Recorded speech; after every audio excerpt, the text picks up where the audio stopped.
Hello, welcome back. In this video, we will learn about the synchronous with promise. So promise is the class that provided by TypeScript. It helps us to do with something that can block our UI.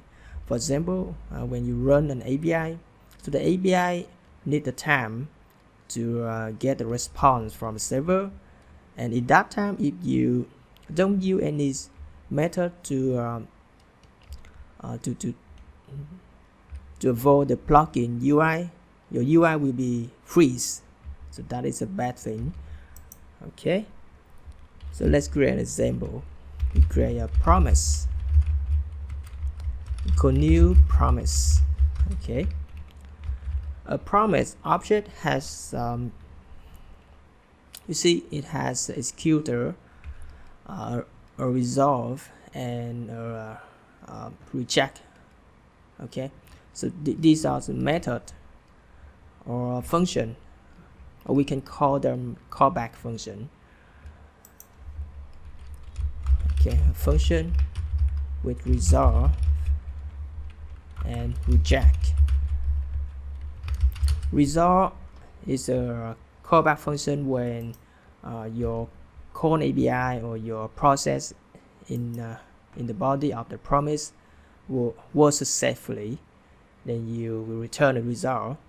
And another why reject mean we get some error. Okay, so for example, I will call the result callback here to return a success text. And to catch the promise response, we use the then. Okay, in the then we have two callback function for success and another one is for error.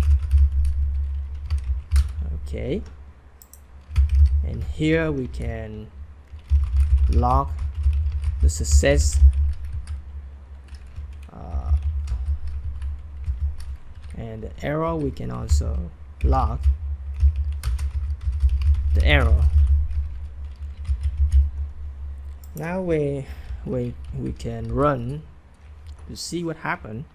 All right, we see a success here because we in the promise we just resolve the success. So if you call reject like this, we change the response by the error text. All right, and we see the error here. And in the real project, so this is a very simple sample, right? In the real project here, we can do something like get a response equal calling an API and wait it. Okay, we will wait this API to respond, and then we will depend on the response is the error or a successfully data. We can use the result or reject to respond to the promise then method like this. Okay. Alright, I think that's all for this video, and if you have any question, please comment below. Thanks for watching and see you.